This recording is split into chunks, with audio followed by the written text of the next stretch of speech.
Okay, guys, coming down to the end on the outside port. The port is exactly the same. In fact, I didn't even take the old Dykem out. If you take a deep look, you can see the new Dykem is basically exactly on top of the old Dykem.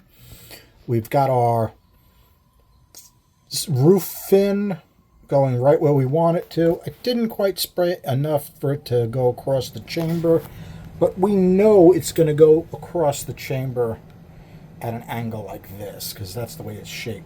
The only thing that's actually been changed is I worked on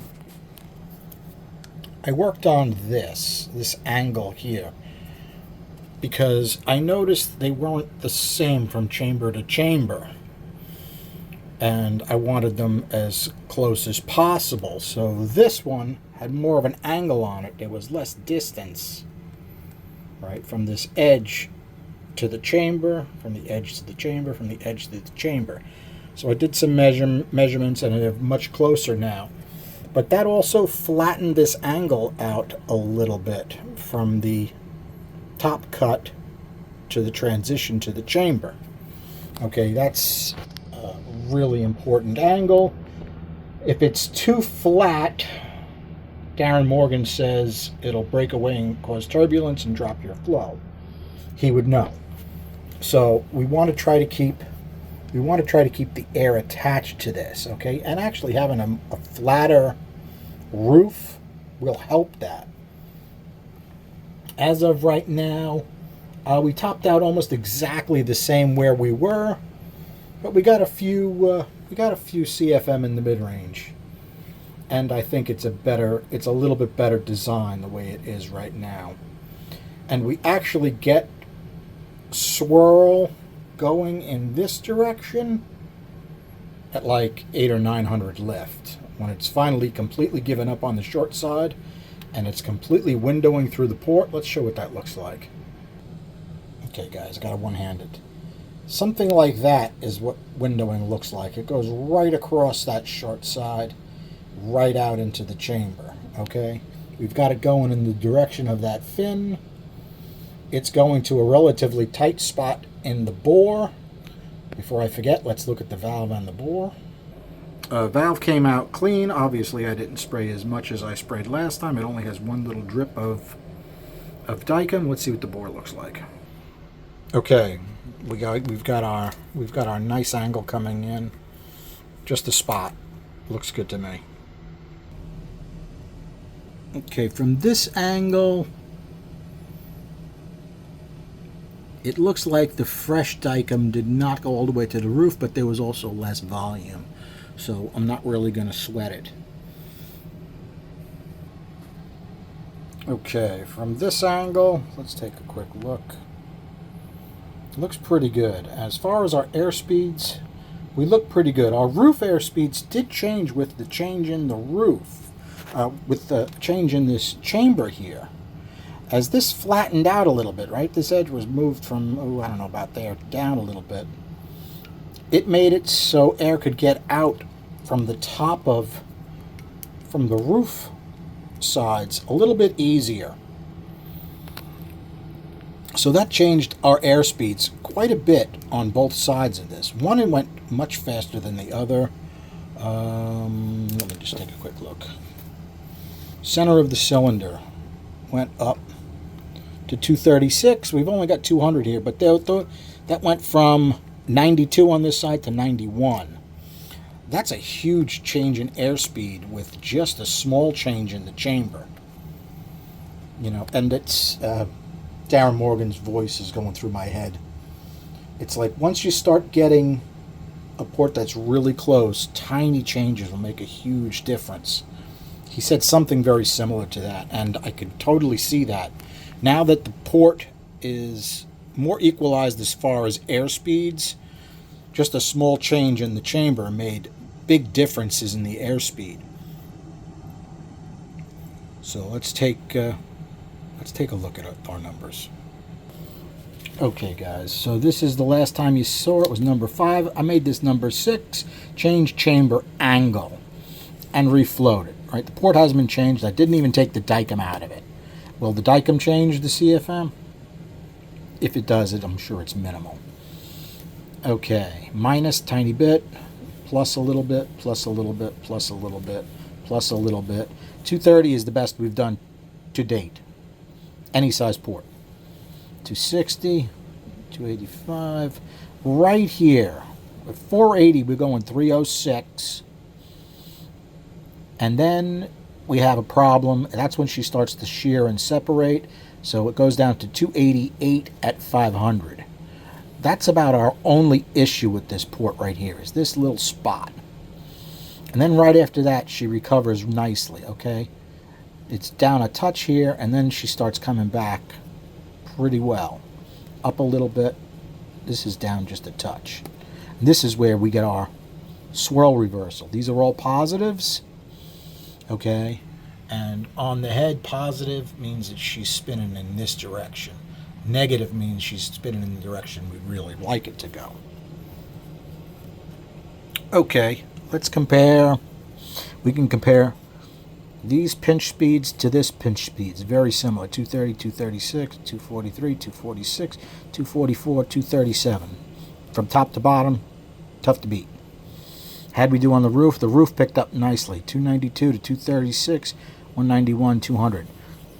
There's a differential in speed, but what was funny, when I flowballed it, the slower side actually dropped more CFM than the faster side. So that tells me a lot, okay? I don't know if I'm going to give that away, but it gives you something to think about. Why don't you think about that and mention something about those roof air speeds in the comments. As far as our short side, 371, 374, 406, 407, 373, 377. Barely changed our short side, okay? But it changed our pinch a little bit, and it changed our roof radically. You guys let me know whether you think it's a winner. I had a long conversation with my buddy Stevie about these, and his input is always interesting. If we take the street head and make it an actual street head, not something that needs to rev 7,500, I think the owner has got it in his head that these heads only really work at real high lifts because the port was so big and just the airspeeds were just horrible. In order to really make it run, you needed 750, 800 lift.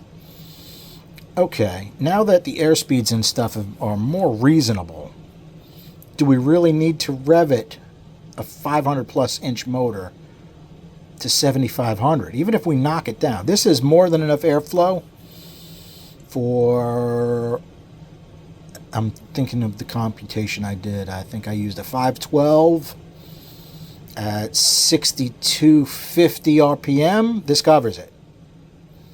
Now think about the torque you would have with steep airflows and good speeds everywhere. I think it'd be, it's going to be tough to put traction down. It's going to be excessively high torque, which is really, I think, what a street engine, if it's really a street engine, it doesn't need 7,500 RPM. I think we need to knock that down. I think this will go. I mean, the way it is right now, I think it'll run 6,500 RPM and a 500 plus inch engine. If you don't think it will, you let me know. And then take these numbers and put them against your favorite big block Chevy head. And you tell me how I did. Now, I do have to CC it. I did start doing some work on the inner port. I am not done with the inner port. It actually hasn't been flowed since I started to fill it, but I have a much better idea of what I want now. So it should take less time than the outer port did. I'm trying to think what else I need to talk to you guys about. Alright guys, I can't think of anything else. This is the inner port that's starting to take shape.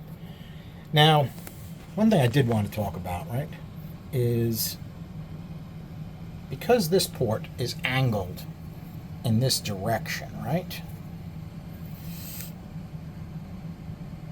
The center of the cylinder is flowing a lot more air. And that's why we have all the Dicom on this side, right? It's the straightest shot, right?